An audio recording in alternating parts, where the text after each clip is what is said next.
səhətim, yaxşı işim, qəlbimdəki qəm, qınağımı ürəyimdən yuyun silin. Şahid kimi gördüyüm iş həm göz yaşım, şəhid ruhu qarşısında kiçik zərrə, şəhid əskər, ey müqəddəs vətəndaşım, min şahiddən sən ucasan milyon kərə. Bəhmən müəllim saf ürəkli bir cavandı, hiylə yalan bilməz idi heç bir zaman. Hər bir dərdə həssas idi, oyanandı, el oğluydu, el yolunda getdi qurban. Bəhmən ayı, səni bizdən aldı Bəhmən, sən yoxşən yaddaşlarda var olmuşsan. Əzizlərim qəmliyinli çaldı Bəhmən, xatirələr boxçasında var olmuşsan. Sağlığında şeir yazan şair qardaş, sən qanunla əbədi bir əsər yazdın. Xəcaləti dondurub eylədin daş, ölməz olub ölümlərə qəbir qazdın. Toy vaxtına az qalırdı gənc qafarın, İntizarla toy toğusu bəsləyirdi. Üzü dönsün və taleyim süzgarın, nə biləydi onu ölüm gözləyirdi. Gəl başlayaq biz toyun getmə bala, Zeynəb ana öz oğluna çox yalvardı. Qafa dindi xəyallara dala dala, el yaslı ikən toy eləmək anı ardı. Şəhid oldu o dünyadan narkam getdi, bir barmaqda qan ağlayan üzüç qaldı. Ölümüyle ölməzliyin toy etdi, o cənnətin barmaqdan üzüç saldı.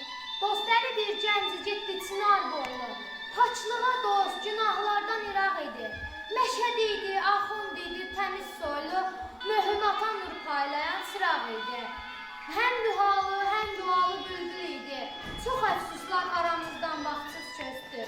Toz qolmamış ətir saçan bir gül idi, o cənnətin bağçasına qəfil köçdü. Oxşayaraq Həzrəti Əli babasına, dostları da imam kimi şəhid oldu. O büründü paç şəhidlik əbasına, yol isə imamlara gedən yoldu. Ehey, oyan, tor gözünü tutan zahir, gözündəki kirli toru dağıdıp sil. Bu günlərdə biz olmasaq müdrik, aqib, zaman zaman şəhid olar bütün nəsil.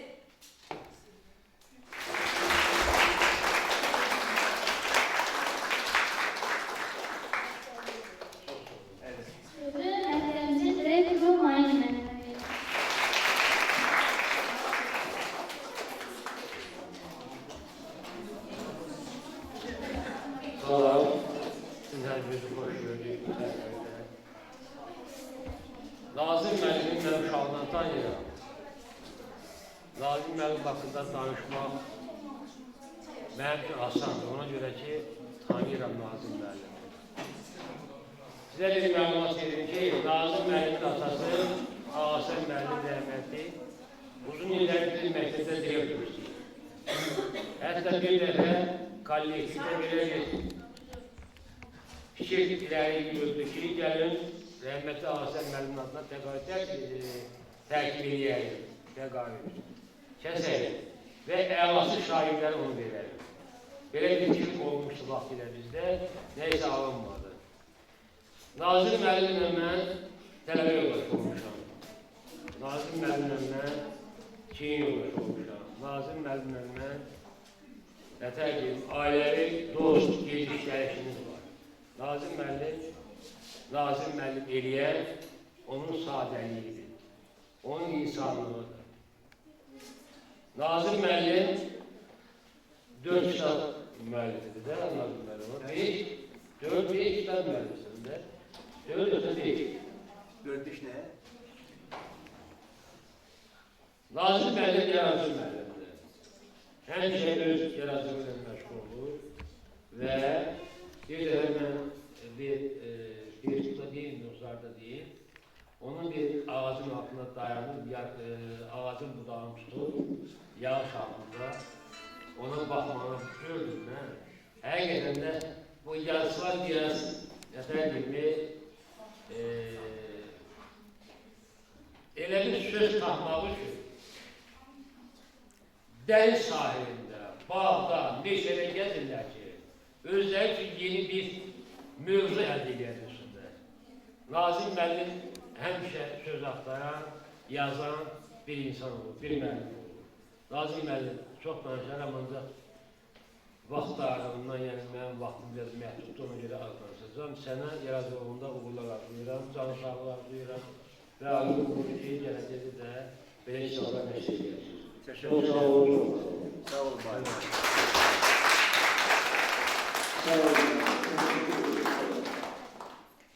Hayır, emməni verirəm, emməni buyurun.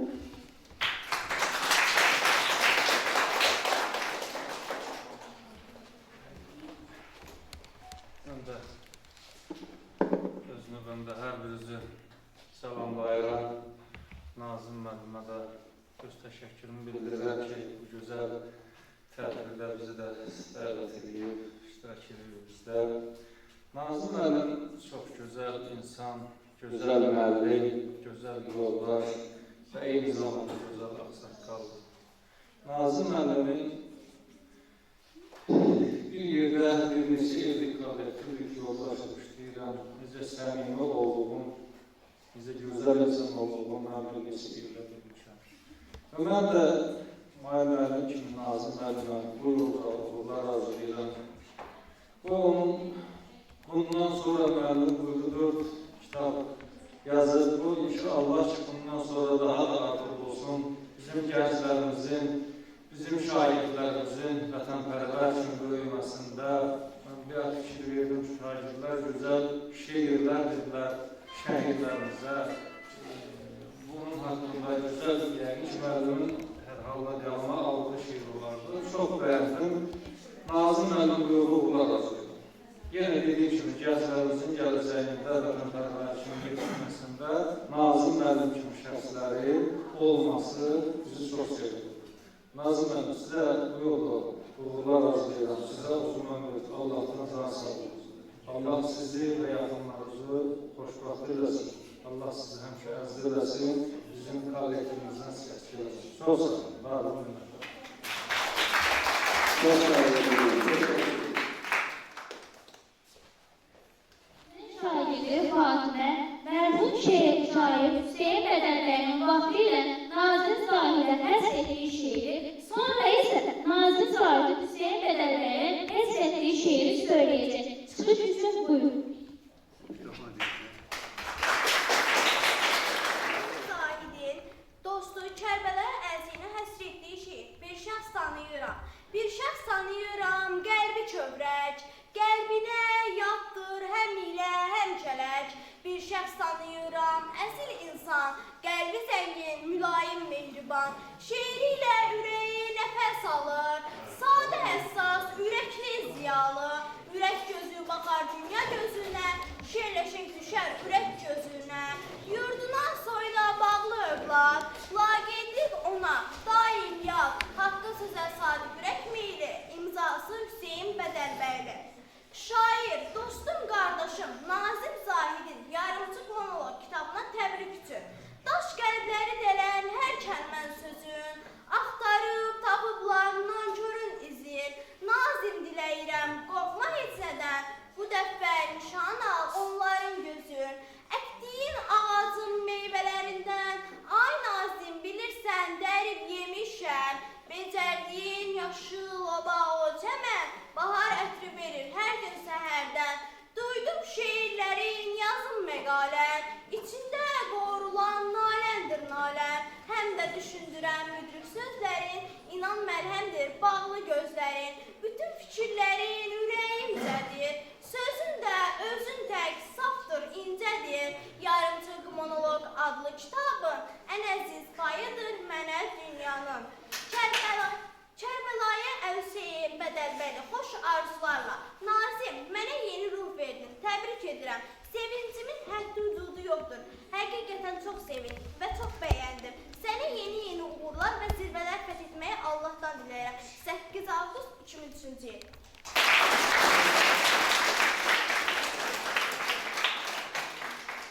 Yar imasına baxsın.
şagirdləri səliqə gözəl öyrətmənin qara bulud Asiyanı isə baxma mənə gözəl qız şeirini dinləyək.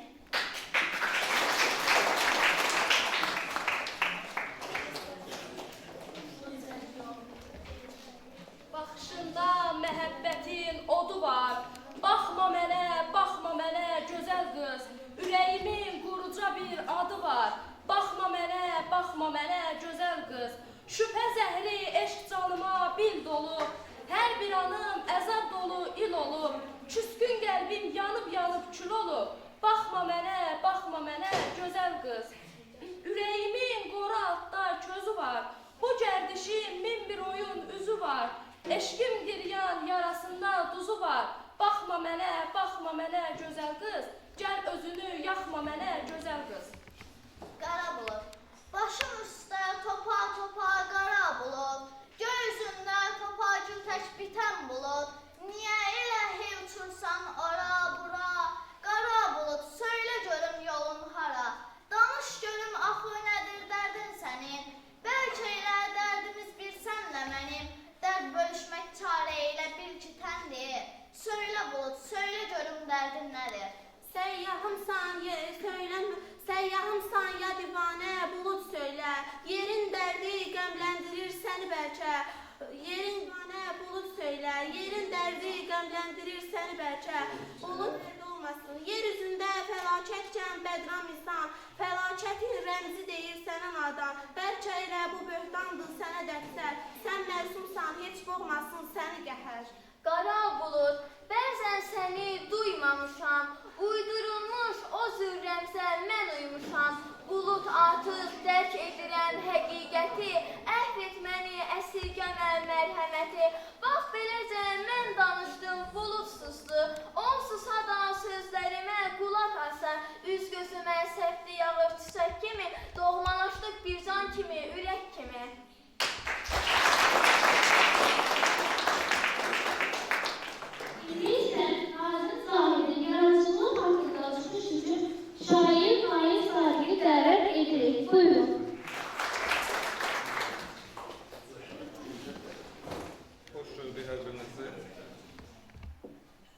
Hamınızı salamlayıram.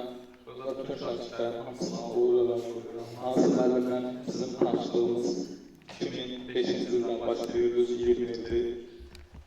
Hansı müəllimin yaradıcılığın özünün yazdığı iki bəndə sıxışdırmağa çalışacağım. Yazır ki, qəribə həyatda qəribəm. Qəribəm sizlərə mənşə çəkilən. Göyün avucuna nəqşə çəkilən, bir ikən min olub yerə tökülən, qəribə həyatda qəribəm. Sənə də yazdım gəlir ar dünya, köksünə o salıb cəhalət, riya, dərdinin ürəyini dəlib ar dünya. Mən qonaq qəribəm, sən daim qəribə həyatda qəribəm. Nazimlərin təqdimata ehtiyacı olmayan şairdir, hamı da öz xoş sözlərini ifadə edir. Özünün də izni ilə onun haqqında yazdığım bir neçə bəndi səsləndirəcəm. Şair sələfim. Nazım Zahid, mən məktəbli uşaqkən, qayğılardan, möhnətlərdən uzaqkən, şeirlərin hər yanda səs soraqkən, sənət çatmaq idi mənim hədəfim, məktəb müəllimim, şair sələfim. Sözün odlanırdı könül közünlə, şeirindən oxuyub səni sözünlə, ilk qədəm qoyanda sənin izinlə, o vaxt parlayırdı şair sədəfim, məktəb müəllimim, şair sələfim.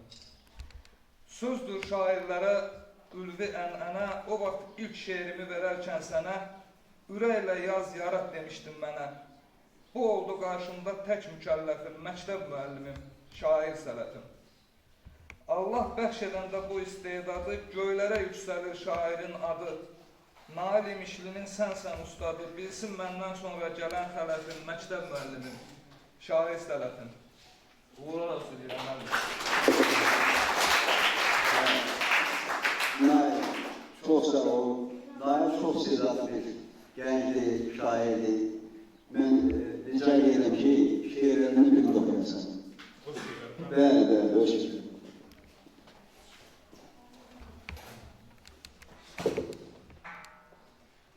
zaman axtarır o öz qismətin.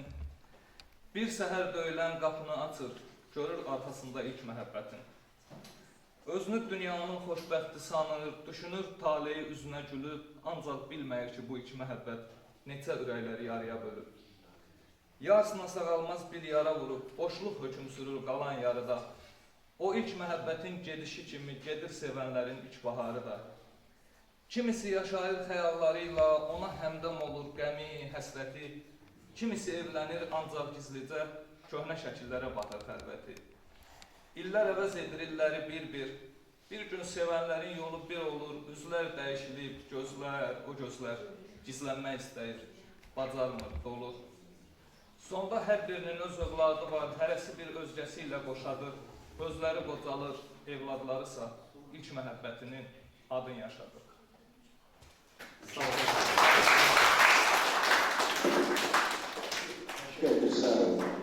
Listen Mehman'ın Azerbaycan oğlu ibasına qulaq asın. Kahraman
Kağıza cızıram duyğu yolumu.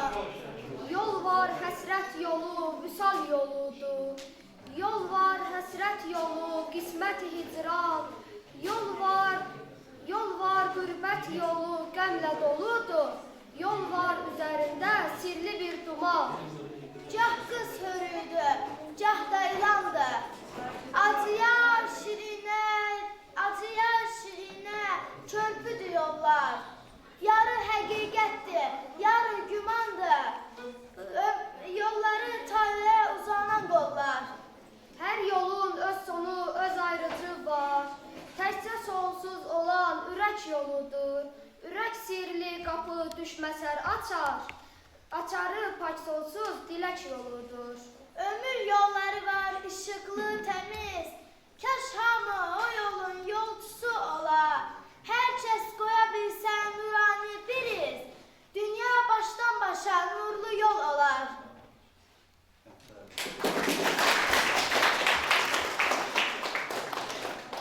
Hazır Uruguay'ın şiirlerini söylemeleri şu taraftadır.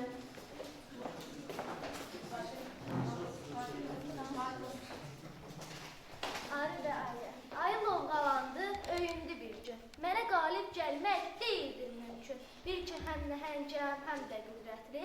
De necə olarsan, məndən qüvvətli. Ayı cavab verib dedi, ay ayı.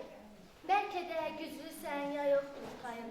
Amma öz gücünlə öyünmə etsən, özgə zəhməti ilə bəhrələnirsən.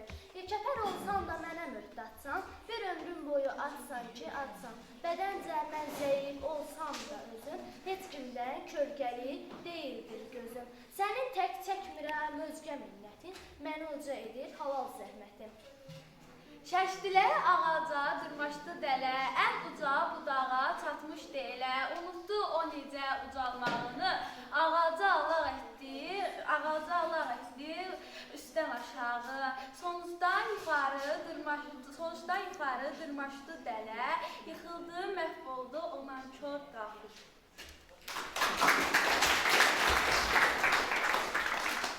Hörmətli tədqiqatçıları, şahidlərin nazik zalında müxtəlif suallar var. Buyurun özünüzü təqdim edərək suallarınızı verin.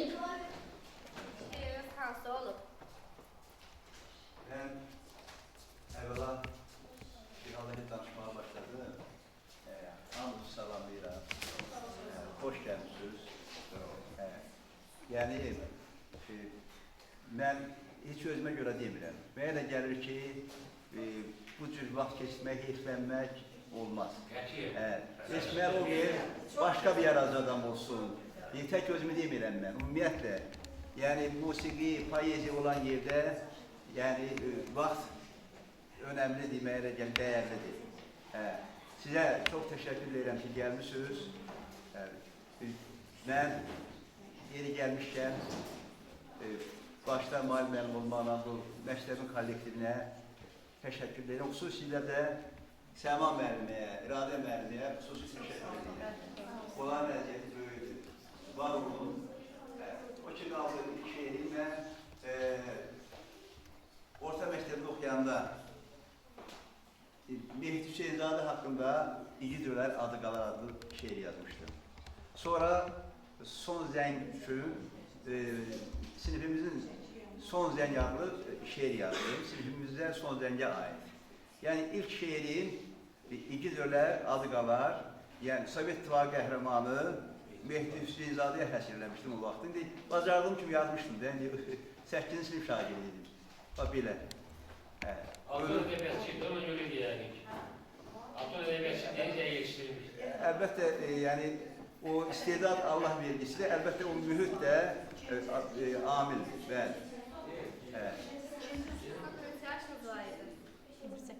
Bir an dediğim gibi demək olar ki, o sualı cevaplandırdı. Yani 8-ci sinifdə oxuyurdum. Yani o vaxtı 11-li deyildi, 10-li məktəb idi. Belə. Buyurun. Burada. Salam müəllim, mən İsmail Hüseyin. Sizə bir sualım olacaq. Əsər yazarkən ən çox ilham qaynağınız nə olur? Bilirsin ətərli. Orta evimdə bir də görürsən ki, gözlənməz bir qonaq gəldi. Yəni, o yaradıcılıq da belədir. Bir də görürsən ki, qəfil duyğulandın, bir real nəyə əsasən duyğulanırsan, təsirlənirsən, bir də təxəyyül var. Məsələn, ta ki, hər hansı bir hadisə səni təsirləndirir, yazırsan. Bir də təxəyyülündə bir də görürsən ki, nəsə yarandı. Yəni, özün də bilmirsən ki, bu necə oldu. Bu bir sirli aləmdir, belə deyək də. İndi yaradıcı adamlar mənə yəqin ki, düz başa düşərlər. Bax, belədir, bu şəkildə. Amma təbii ki, insanı, yəni yaradıcı adamı ruhlandıran mühit də böyük təsir edir. Yəni, nətər deyim sizə? Tutaq ki, sifarişli, məsələn, tutaq ki, bir dəfə müəyyənlər ki, müğənnilərdən biri mənə deyir ki, belə bir şeir yazıram. Yəni, mən müğənnini adı çəkmək istəmirəm. Mən də dedim ki, vallahi mən yazacağım, ancaq yaxşı olmayacaq. Çünki o duvar sifarişinə yazasan, bir də var ki, təsirlənəsən, yazasan. Yəni, məsələn, bax, bir axları uşaqlar kəndimizin üç şəhərinə həsr elədiyim o 1000 şahiddən sən uzasan şeirin dedilər. Bir ayın içərisində Qərəbəli kəndi üç şəhid idi. Hamısını da tanıyırdım, yaxın adamlar idi. Təsirləndim və yazdım. İndi bilmirəm nə dərəcədə yaxşıdır, pisdir. Allah rəhmət eylesin, həqiqətən elə bəhməndir. Sonra dostları idi, rəhmətli. Yenə deyərəm, ölməm qala bilmir. Yəni, həm real hadisələr, həm də ki, təxəyyül. Bax, bir də. Buyurun. Salam Nazım müəllim, sizə bir sualım var. Bir şair olaraq sizcə haqqın yolu haradan hara gedir? Birisi necədir? Haqq deyəndə biz istərsəməz Allah düşür yanımıza. Elədir mi? Haqq, Allah. Bunları mən necə deyim, sinonim sayıram. Və biraz elm dillə danışdım.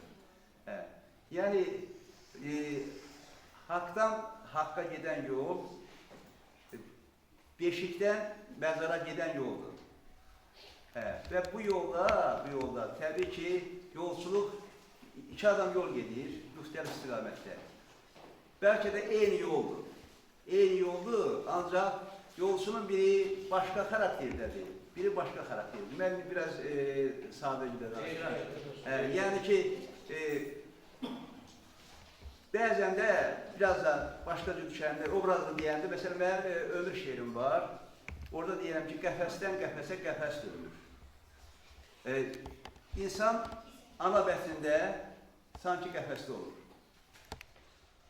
Dünyaya göz açır, həm yaşamağa məhkumdur, həm də istər-istəməz məhkumluq, ölmə məhkumluq həyatı yaşayır. Bu reallıq belədir də. Ancaq o qəfəsdən qəfəsə, yəni ki, beşikdən qəbrə qədər olan o yol var ha, o haqq yolu, o necə, kim necə gedir, o yolçudan asılıdır. Və mən aləmimdə, mən düşüncəmdə haqqa gedən yol bax budur. Çalışaq ki, o yolu hamımız bacardığımız qədər işıqlı düşüncələrlə, işıqlı əməllərlə gedək. Bu qədər. Bir şairə xoşbəxt edən duyğular hansılardır? Xoşbəxtlik nisbi anlamdır. Xoşbəxtlik, məsələn, deyək ki, adi bir səhrada iki nəfər olar, biri deyər ki, burada nədir bu beləncik, bu səhra falan. Amma bir də görərsən ki, biri orada bir dənə gördü ki, bir ağac pöhrəliyir. O səhralıda bir ağac pöhrəliyir. O duyğulu, həssas, o insanlar üçün o bir xoşbəxt bir andır. Xoşbəxt, dediyim ki, nisbidir. Bir də var ki, xoşbəxtlik, yəni bu elə bir sualdır ki, onun cavabı, konkret cavabı yoxdur. Konkretlik yoxdur burada. Ancaq xoşbəxtlik müəyyən aləmdə odur ki, insan əgər yaxşı mənada özün qəlbini rahat hiss edirsə, sevilirsə, yəni ki, məsələn, xoşbəxtlik kiməsə xeyirxahı edirsən, bir xoşbəxtlikdir. Və yaxud da deyək ki, xoşbəxtlik kimə baxırsan, başqasının sevincinə sevinirsən. İndi mən üzr istəyirəm məndən yaşlılardan. Deməli, ayın birində, mayın birində, dünən, bu ilə mən nəvəmin ad günü oldu, balaca Nazimin. Yəni, deyəcəm ki, mənim üçün ən böyük xoşbəxtlik odur. O belə. Hamıya xoşbəxtlik arzulayıram, hamıya xoş bir avan, həyat arzulayıram. Böyle. Sizcə şeirlər nifrətdən yaranır, yoxsa sevgidən? Əsas şeirlər, sevgi, eşq deyəndə uşaqlar. O saat bəziləri başa elə fikirləşirlər ki, eşq deyəndə yəqin oğlanın qıza, qızın oğlana olan sevgisi deyil. Eşq sevgi tək ondan ibarət deyil. O da var, intihası bir də ki, deməli, vətənə, anaya, ataya, torpağa, bu sevgilər də var. Bu eşq təbii ki, birinci növbədə Allaha sevgi, Allaha deməli, ilahi eşq əsaslı və ondan sonra da digərləri də bu şəkildə olur. O ki, qaldı, şeir nifrətdən yarana bilər. Əsasən sevgidən yaranır, amma nifrətdən də yarana bilər. Məsələn, ermənilərin o törətdiyi vəhşiliklər təkməyə yox, digər şairlərdə, yəni mənə gəlir ki, siz oxuyursunuz da, mən də yazmışam, digər şairlər də yazıb, düşmənə nifrət ruhunda şeylər yazılır. Və nifrətdən də yaranır, amma əsasən sevgidən yaranır. O, ancaq nifrətin içərisində nə var? Sevgi var. Əgər sən vətəni sevməsən, o nifrət yaranmaz. Deməli, haradan yaranır? Yenə də o kökündə nə dayanır? Sevgi dayanır. Sizə sualım budur ki, yaşınızın deyil, ruhunuzun hansı fəslindəsiniz? Açın deyim ki, ruhən mən özümdən asıl deyim, mən ruhən özümü cavan hiss edirəm. Bəzən görürsən ki, geyimlər bilə hiss olunur, nə bilim mən, deyək ki, danışığımda da, bəzən görürsən gənclərlə ünsiyyətim, deyək ki, özümü halen yaşlıyam, bunlarla söhbət eləməyim, məsələn, biri görürəm ki, voleybol oynayırlar, deyirəm ki, mən də onlarla voleybol oynayacağım. Nə bilim mən, biraz sabit danışıram. Məsələn, mən Allahıma şükür edirəm ki, ruhən cavanım. Bəli. Teşekkür ederim. İndi isə gəlin Fərdin ifasına qulaq asın.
Nazım mənim bu günü bizə yaşatdığına görə çox təşəkkür edirəm. Nizaminin bir sözü var, çalış öz xalqının işinə, bütün dünya görsün ağzatara. Allah rəhmət eləsin sənin atıma. Mən də burada həyəcanlıyam biraz. Çünki burada mən də oxumuşam. Bu Bəzirəvan kəndi böyük kənddir. Burada gözəl insanlar olur, mənim dostlarım olur, tələbə yoldaşlar olur. Təsadüf deyildi ki, Bəzirəvanın bu günləri, yaşlı uşaqlar, yaşlı olanlar həmən ataların yerində yer tuturlar. Mən doğma yurdum, obam sənsən, boyatmışam qoynunda mən. Doymamışam, inan səndə, həyatım, varlığım, canım, mənim doğum Bəzirəvanım. Ana oğlum mənə sinən, körpən kimi bəsləmsən. Bu dünyaya gələn gündən varlığım, bu dünyanın mənim doğum Bəzirəvanım. İstidir, odur, ocağım, cənnətdir mənə bucağım. Yaratdığım min qoçağın şöhrətdir, bu obanın mənim doğum Bəzirəvanım. Kəlbay Kərim, Kəlbay Əhməd el yolunda çəkib zəhmət. Halaldır onlara cənnət. Bəşəyə sevlən onların mənim doğum Bəzirəvanım. Kəlbay Paşa, Kəlbay Nərmən bilməkdir nədir haram. Ataşının qolun quran, tapılmaq sinənu mənim doğum Bəzirəvanım. Bunu mənim dostum, qardaşım Kəlbay Hüseyin yazıb. Bədəlbəli Allah onu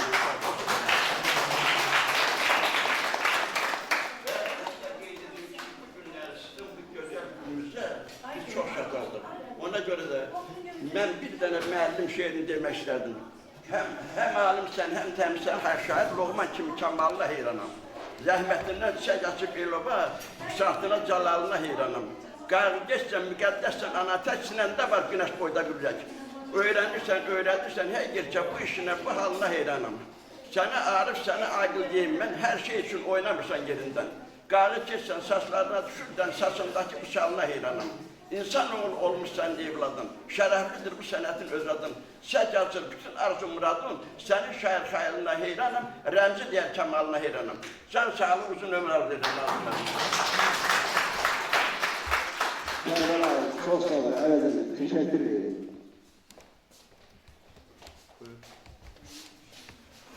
İndi isə Nazım Sahibin kitabları haqqında fikirlərinizi söyləmək üçün Fikir xanım və Namiqi səhnəyə dəvət edirəm.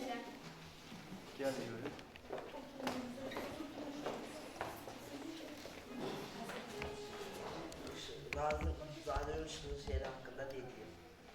Nazım'ın şiirleri Kitabım hakkında nereye yazın? diqqət toxudur. O qəlbin ağrılarını, sevincini, kədərini insanlarla şiirlə pıçıldayır. Bu şiirlərdə demək olar ki, həyata, insanlara qarşı həssas bir şair edir. Şiirlər əsas məzmunlu, haqq, ədalət, məhəbbət, kədər kimi əzəli və əbədi mövzular təşkil edir. Şair bu mövzuları İlhamının sükunətindən keçirir. Özünə məxsus deyim tənzil ifadə etməyi bacarır. Nazım bir şeirdə başımıza gələn müsibətləri belə ifadə edir. Ey, oyan, gözünü tor tutan cahil, gözündəki kirli toru dağıdıb sil. Bu günlərdə biz olmasaq müdrik, aqil, zaman şəhid olar ki, tövbəsi. Ömrün ürəyinə bədənim tabut, deyən Nazim, daxil sarsıntıları keçirsə də sabahımıza böyük ümidlə baxır və insanları bir də səsləyir. Daha gözü yaşlı, daha gözlə yaşlı gəlmiş gözümə, ütsüz yaşamaq ölümdən betər. Arzu edək ki, bu kitabın sədası düşsün, ümidlərimiz gerçəkliyə sevinsin. Xalid Rəhimli, Dövlət Radiosunda Edəkdiram verilişinin baş edəktoru Azərbaycan Jurnalistlər və Yazıçılar Birliyinin üzvü. Haqqınları ürəyimdəki üçün qədər. Nazim Zahid uzun illərdir ki, tanıyır və mütəmadi olaraq dövr mətbuatda çap olan şeirlərini oxuyuram. Nazim kənddə yaşadığından özünə yaxın olan mövzulara daha çox üstünlük verir. Kənd həyatının özünə məxsus cizgiləri, saman qoxusu, kənd axşamları, yovşan ətri, qoyun quzu mələşməsi onun şeirlərini yeni çalar, təzə rəng verir. Könlümdə qəm, yağış altda yol gedirəm. Gəl evimin pəncərəsi tay-taya çıx. Ürəyimdə duyğularımı bol gedirəm, hər duyğumun üzü göyə ağza açıq. Bu bənddəki fikirlər obrazlı, dəqiq və tutumludur. Mənə elə gəlir ki, bu misralar kənd həyatının özüdür. Kənd həyatı da dünyanın ilkinliyidir. Üstəlik şagirdin müəllimlik peşəsi və hər gün sadəli uşaqlarla ünsiyyətdə olması onun şeirlərində şirinlik, sadəlik, bahar yaxşından sonra aydınlaşan göylü kimi təmizlik getirir. Nazım Zahid özünü yazır. Fikrimcə özünü yazanlar əsl şairlərdir. Onun həyatda heç bir ədəbi iddiası yoxdur. Qəlbi geniş, sadə bir kənd ziyalısıdır. Ürək deyib çox asılma gümandan, hər günaha sən arama zamandan. Yaxşı ovçu təqsir görməz kamanda, hər ovçuya ovçu deməz kaman deyil. Dərin müşahidə qabiliyyətindən hiss olunur ki, şair təcrübəlidir. O sözdə səmimi şəkildə davranmağı bacarır, seçir, arayır. Nazimin yaradıcılığının başqa bir yönümü Azərbaycan Yazıçılar Birliyinin Aran şöbəsinin orqanı olan Aran jurnalında gördüm. Jurnalın baş redaktoru şair dostum Sərvat Hüseynoğlu'nun ürək genişliyi ilə Nazimin yaradıcılığına, xüsusilə rəhbərlik etdiyi dərnəyin üzvlərinin şeirlərinə geniş yer ayırması məni olduğu sevindirdi. Mən Nazimin bir şair kimi müxtəlif istiqamətlərini, pedaqoji, ədəbi fəaliyyətin hər tərəfliyini gördüm. Və ona görə də belə qərara gəldim ki, Nazim Zahid əsl doğru düzgün ədəbi yoldadır. Məhz bu yolda mən şair qardaşıma uğurlar diləyirəm. İnanıram ki, onun növbəti kitabı da Qədir Bilən oxucuların ürəyində olacaqdır. Qəşəm Nəcəfzadə, Respublika Yazıçılar Birliyi üzvü, Pərvanə Respublika Ədəbi Birliyi sədri. Özünə bənzəyir şeirlərdə, payızdır, baxıram tökülən yarpağa, tökülüb qarışırlar torpağa, bərkidirlər ağacın kökünü, sübut edirlər ölmədiklərini. Dərin poetik müşahidəyə və məntiqə söykənən bu misraların müəllifi Nazim Zahidlə ilk tanışlığımın araçısı, şair Qəşəm Nəcəfzadə olub. O zaman Qəşəm ədəbiyyatda ilk addımlarını atan bu gənc şair haqqında mənə tez-tez söhbət açardı. Sərbaz, bizim rayonda belə bir istedadlı oğlan var deyərdi və Nazimin daş şeirindən 2 sətri dönə-dönə xatırlayırdı. Daş var, uca başlıdır, baş var, başı daşlıdır. Sonra Nazimin Yağış altında yol gedirəm adlı ilk şeirlər toplusu dərc olundu. Göründüyü kimi kitabın adı çox uğurlu seçilmişdi və bu seçimin özündən də bir təmiz, duyulu poeziya havası vururdu adamın göründüyü yazısına. Ancaq hər dəfə əl boylu kitabçı haqqında düşünəndə qəlbə bir ağrı, niski, kədər hissi də mənimlə baş-başa olur. O kitab görünüşcə çox kəsib təhər, əcəb əziyyət qoxulu, imkansızlıq təcəssümü idi. Texniki imkanları, tirajı çox bağımsız və sayılı idi. Təsəlli o idi ki, bu inadlı ədəbiyyatı haftadan atan, poeziya yoluna dəf olması təklə qədəm qoyan cavan bir qələm əhlinin ilk uğuru bu yolda apardığı mübarizənin ilk müjdə payı idi. Və o bir kitabda cəmlənmiş çox az sayılı şeirlərin ümumi bir təskinləşdirici qənaəti var idi ki, Nazim düz yoldadır. Şeir onun, o şeirin boyuna biçilib və onlar çox yaxın simsar dostlar və belə demək mümkünsə aralarından su keçmir. Yaşadığı bu qəlbə həyatda düşünürəm axır əvvəl axır, düşündükcə ağlımın canı çıxır qənaəti ilə baş-başa qalan Nazim Zahid sözü fikrin boyuna son dərəcə lətif, həfif çağrılarla biçməyi bacarır. Belə bu məqamla da onun yazdıqları uzun bir də oxucunun yataşında yol gedir, onu məğl edir, düşündürür. Qəlbi həyatda qəlb olan Nazim, qəlbinin rüzgarın ayağına verməyən, aşınmaları, dönümləri qəbul etməyən, özünə sahib qalan az sayıda olan sənət adamlarından biridir. O belə bir aşınma, dönəmlərin təhlükəsinin baş verəcək biləcəyi anda sındığının əyildiyini xofu, qəlbini sardığı məqamda yeni mənəvi ucalığa da dartınmağı, ən uca bildiyimiz dəyərlərə sığınmağı, mənim ürəyimi dəyiş, ilahi deməyə özündə güc tapa bilir. Nazimin yaradıcılığı ilə şəxsi görüntülər arasında qəlbə bir uyarlıq, bənzəyiş var. Hər ikisi zərif və kövrəkdir, xəyali və utanqaçdır. Ancaq hər dəfə bir zərifliyi, kövrəkliyi, utanqaçlığı dəf olunmaz bir qətiyyət, gözlənilməz bir sıçrayı, çırpınma faktı ləyaqətlə, sədaqətlə izləməkdədir. Və bu şair üçün əvəz olunmaz, arzulanan, mütləq vacib olan şərtdir. Hörmətli oxucular, Nazim Zahid haqqında ən gözəl sözü indicə əlinizə alıb oxuyacağınız bu kitabın deyəcəyi əmirliyi ilə sizdən ayırır. Həssas, səmimi bir dost, məsləkdaş ola biləcək kitabla sizi tək-tək qoyduğumdan məmnunluq hissi duyuram. Sərvat Hüseynoğlu, Azərbaycan Yazıçılar Birliyinin Aran bölməsinin sədri. Düşündürən şair, Nazim Zahidlə yaxın vaxtlarda tanış olmuşam. Tanışlığımdan 5-10 dəqiqə sonra onun poeziyasının bir səsiylə tanış olanda sanki yenidən tanıdım Nazimi. Bu Nazim Zahidin qəlb duyuları ilə tanışlığı idi, əsl tanışlığı idi. Nazimin şeirləri, esseləri, həyatın təzadları ilə doludur, bağlıdır, oxucunu düşündürəndir, fəlsəfidir. Bundan başqa Nazimin şeirlərində qəm də var. Ancaq şair bu qəmi ağır kimi vermir, bu qədərdə oxucunu düşündürmə var, həyatdakı haqsızlıqlara etiraz var. Nazim Zahid qədəri yalnız şəxsi qədər deyil, həm də dünyəvi, bəşəri qədərdir. Nazim başqalarının, dünyanın qəmini öz qəlbində hiss edən şairdir. Nazimin qəlbi həyatda, qəlbəm qəlbi adı şeirində dərdin ürəyimi dəlir a dünya deməsi buna sübutdur. Nazim Zahid mənim rəhbərliyə etdiyim iki qələm Respublika Ədəbi Birliyinin üzvüdür. Mən bundan qürüzsüz duyuram. Nazim Zahid şeirlərinə görə bildiyimiz sərfinəyti qələm taxtı diplomu ilə tərtib olunub. Mən inanıram ki, Nazim Zahidin kitabını oxuyacaq hər bir oxucu onun yaradıcılığına məftun olacaq. Rafiq Nazimoğlu, Azərbaycan Yazıçılar və Jurnalistlər Birliyinin üzvü, İti Qələm Respublika Ədəbi Birliyinin sədri, Qızıl Qələm, Həsən bəy Zərdabi, Məmməd Araz, Kəmil Sərkar, Araz, Ali ədəbi mükafatları laureatı.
hədinizə xoş gəlmisiniz deyirəm.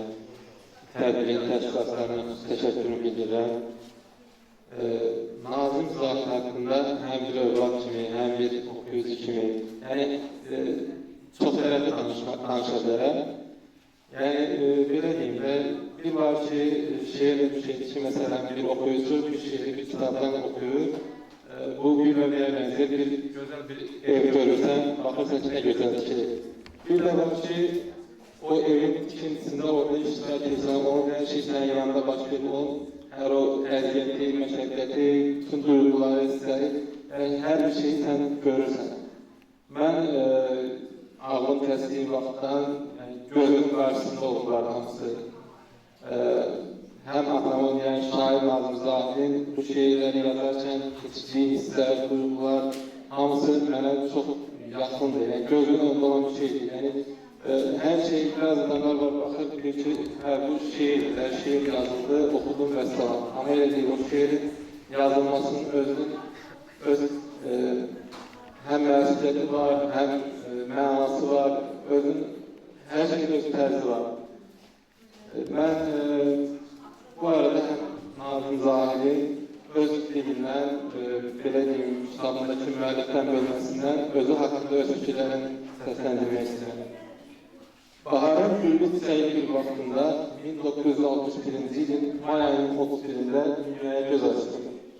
Doğum haqqında şəhadətnamə 1960-cı il oktyabr ayında verildiyindən şəxsiyyət vəsiqəmə əsl anadan olduğum may ayı yox, oktyabr ayı qeyd olunur. Ömrümün öğret çağında kökümün böyünen ürəyimin böyünen ürəyimin həssaslığı, duygularla döyünməyi məni yazmağa məhkum etdi.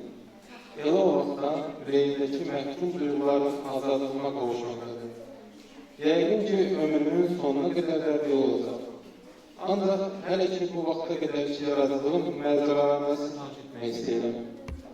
Bizim zahirlər nəslində qüdrətli Allahın ədəbi yaradıcı istidadı bəxş etdiyi bəndələr az deyil.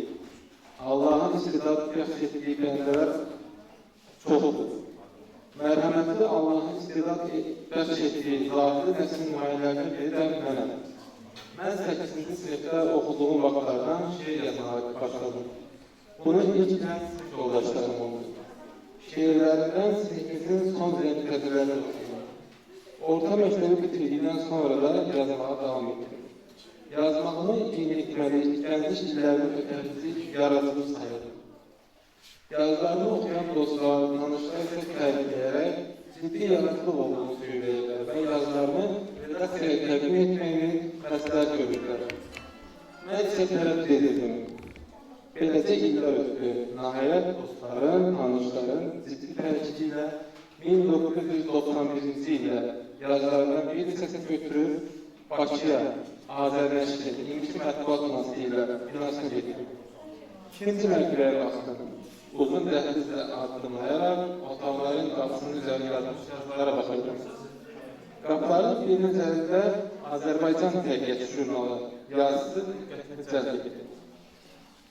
Qapının önündəki yazılarının arasından təbiət mövzusu olan bir hekayəni və bir neçə şeirini seçib içəri keçdim və masa arxasında bir xanım gördüm. Salam verib duruxdum. Xanım gülərüzlə soruşdu. Sizə kim lazımdır? Məmməd Araz lazımdır. Mən Məmməd Araz adı eşitsək, heyecanlanıb, geri çəkilərək otaqdan çıxmaq istədim. Həmin xanım heyecanını hiss edərək, içəridəki başqa qapı göstərərək dedi. Yəqin ki, yad gəlmişsiniz. Məmməd müəllim otağındadır. Heyecanlanmayın. O yaxşı insandır. Keçin otağına. Xanım sağ ol deyib, heyecanlı halda Məmməd Arazın otağına daxil olur. Onun sadəliyi, mehribanlığı heyecanını azaltdı. Üstad şairə gəlişinin səbəbini söylənir. Təbiət mövzusunda kiçik bir hekayəni və bir neçə şeirini Məmməd Araza təqdim etdim. O yazılarını oxuyub mənə dedi, oğlum, səndə istidad var, sən yazmağı davam etdirməlisən. Sonra mənimlə bircə jurnal işçilərinin otağına keçərək, onlara məni göstərərək belə dedi. Bu müəllimin yazılarını çap etmiş. nə vaxt yenə də təbiət mövzusuna yazılarını gətirərsə, onları da çap edərsiniz. Jurnalın kollektivi də qayğıkeş, mehriban insanlardır. Mən onlara da təşəkkürümü bildirirəm. Beləcə gözəl insan, gözəl şair Ömür Araz mənim yaratıcılığıma yaşıl şükrandır. Mənim vaxtaşı Azərbaycan təbiəti, göyərçin, Aran, Ulduz jurnalında, Aran ədəbi almanlığında, Savalan, Dədə Qorqud, Qala, Bərəkət, ədəbiyyat dinləyicisinə, xalq sözü, dönüş qəzetlərində və digər məsul orqanlarında yazıları çap olmağa başladı. Radio və televiziya verilişlərində yaradıcılığına bağlı bir neçə dəfə çıxışlarım olur. Yağış altında yol gedirəm, yarımçıq monoloq, yarımçıq nəfəsli ömür, kitablara işıq görür.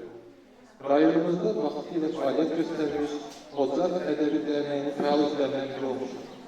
Aran Ədəbi Bədii jurnalında şöbə müdürü, Azərbaycan Yazıçılar Birliyi Aran bölməsinin nəzərdə yaratdığım Ədəbi Dərnəyinin sədri olmuşdur.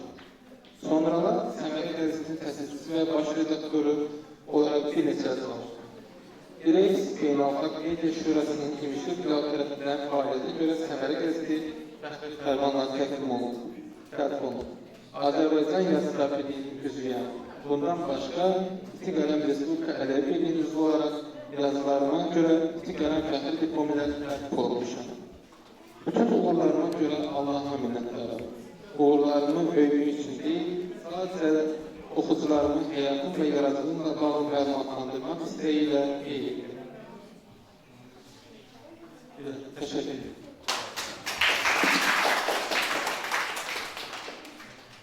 Tədbirin sahibkarı Nazim Zahidin çıxışını eşidəcək. Buyurun Nazim müəllim.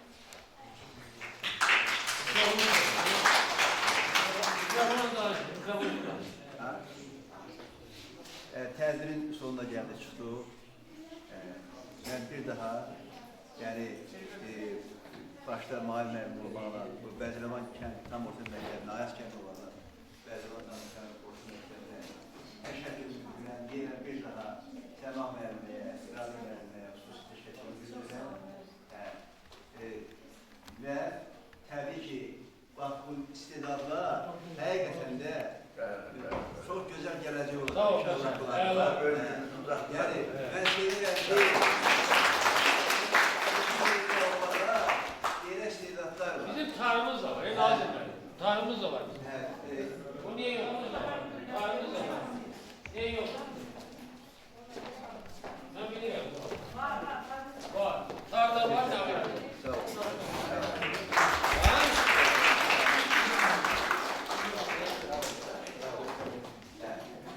Sen de bana çok sağ olun, geldin oradan bırak. Yani bir de Fergane, hepsi burada mesela kadınlara diyeceğim. Şaban müəllim, siyasi oyuncu uşağa versin olaraq. Var evdədir. Burada da yazılı deyil, yəni... olmaz. Siz oturumda gəldirə verin, oyuncuları gətirəsiz verəlim. İnşallah ben onlara avtobus yazmışam içəridə. Buna görə gəlməyim.